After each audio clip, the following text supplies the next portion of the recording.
Retail/service workers of Reddit.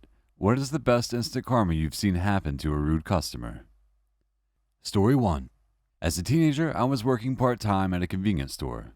I was being trained by the late-night cashier. This dude comes in and grabs a bunch of cans of vegetables and such and comes to the counter and stacks the cans in a very specific way, like a weird kind of pyramid on the counter.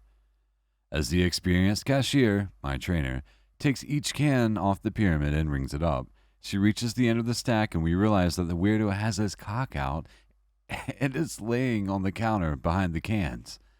Without saying a word, the trainer grabs one of the big, heavy metal cans of beans and slams it down as hard as she can on the guy's dick. He screams, an incredible scream of searing pain, grabbed his cock, and ran out of the store. She to me, calmly. You get all kinds on this late shift. Story 2. Worked at a Best Buy 10 or so years ago. This happened on Black Friday. Most of the customers were in bad moods since they had been waiting hours to come in and stand in more lines. But this one lady was a raging bitch. After yelling at everyone in my department about how she needed the laptop that was on sale despite it being sold out, she proceeds to tell us that she'll have the store closed down because she works in the city and knows the fire marshal, and we have way too many people in the store. So she calls him, we tell her to leave, and nothing happens to the store. However, we called them as well to report what she'd said, and she got fired for a job for abuse of power. Story 3. Standing at the counter of the pizza place I work at, lady storms in and slams the pizza down on the counter. This isn't the fucking pizza I ordered. What the hell are you gonna do about? She asked. I looked down at the pizza and then at my buddy Nick and turned back to her and say, nothing. She then goes on a long rant telling how we are going to be fired, how stupid and incompetent we were. She actually told me I must be retarded, then asked why the hell we weren't going to do anything. I said, because that pizza came from the pizza shop across the street. I think she actually managed to shrink in size and slink out looking so pathetic and beaten, I almost felt bad for laughing till tears dripped down my face as she slunk off. Story 4. Working the window at McDonald's late night. Guy orders whatever and pulls up to the window. I'm cooking and handling the window, so I wasn't there when the customer pulled up. When I walked up to the window, I didn't see the fucker with trash in his lap. I opened the window to take his card and cash, and he throws a bag of trash at me. I take a step back, bothered that I just got trash thrown at me, and I watch this car speed off. I'm pissed, but there's nothing I can do. A couple seconds later, I hear a small bang of metal on metal. I walk to the lobby and look out the windows. The douchebag slammed into a police cruiser who was just about to loop around and use the drive-thru himself. Of course, I also went to tell the officer what just happened inside. Story 5. Worked at a Telecom in Canada. I am no longer an employee, thank God. Lady comes in with a broken iPhone, is demanding to get a new one for free. If you don't know, in Canada, the iPhone 6S is going for about $400 up front on a 2-year contract at a minimum of $80 plan. She had a good plan, but wanted it for free. She called up our loyalty team in the store and spent the next 2 hours screaming at them. Finally, they agreed to a deal.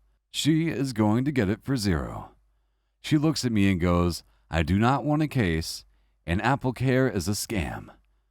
We work on commission, so this essentially meant I was getting nothing and ruining my numbers. She keeps telling me to hurry up through the setup, and I was trying to get them out of the store with everything transferred over and set up. She grabs the phone and starts marching off saying I was a terrible employee. She gets 3 steps out of the store and drops the phone. Shattered screen and white screen of death. She ran back in asking what I can do.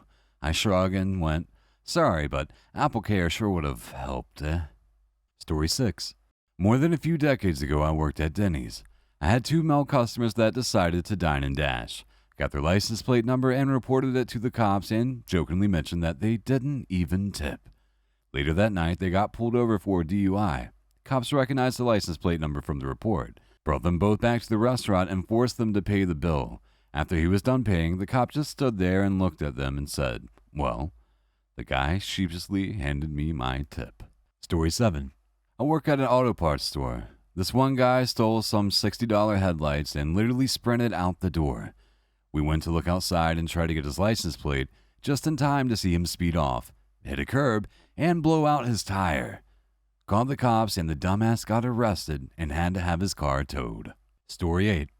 Guy comes in and is being a complete asshole, not wanting to show his ID to buy beer even though he looked 20 at the oldest, constantly yelling and swearing. He also had parked in the handicap spot despite not having handicap tags or plates on his car. One of my regular customers, who is a sheriff's deputy, was also in the store. Saw how the guy was acting, saw where he was parked, went out, got his ticket book, and wrote the guy a ticket. Guy realized he wasn't getting his beer, went outside to find he was getting ticketed. I could not stop laughing. Story 9. I worked at a restaurant that was very popular for brunch, and Mother's Day was probably our busiest day of the year.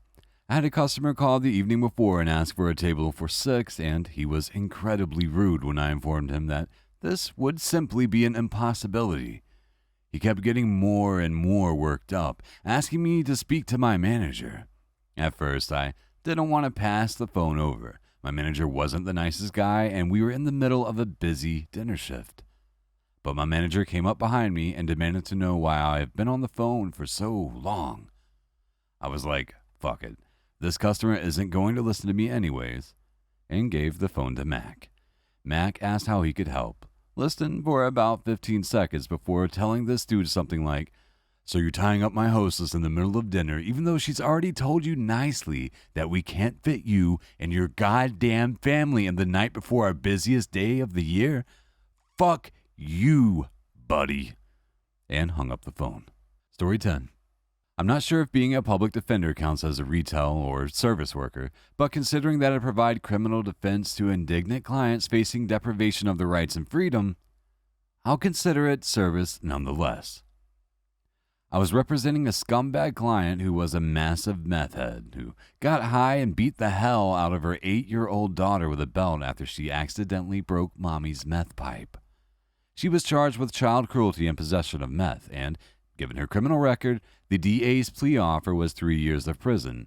Needless to say, my client didn't want to go to prison for giving that cunt what she deserved, and started freaking out at me when I told her that's the best offer I was going to get from the DA, and it was either accept that offer or go to trial. I further pointed out the mountain of evidence against her, primarily the photographs of her daughter's injuries, the bloody belt that was recovered from her bedroom, the broken meth pipe with meth residue in it, and the fact that her daughter was going to testify against her at trial.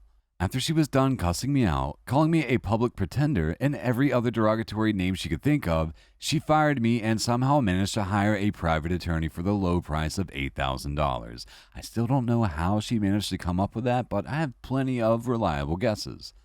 The private attorney guaranteed her that he could win her case at trial, and that's exactly what she chose to do. Long story short, the private attorney clearly never read this woman's file before trial. The trial lasted roughly 3 hours, the jury was literally out for only 5 minutes, and the judge sentenced her to 10 years in prison. It was a good day.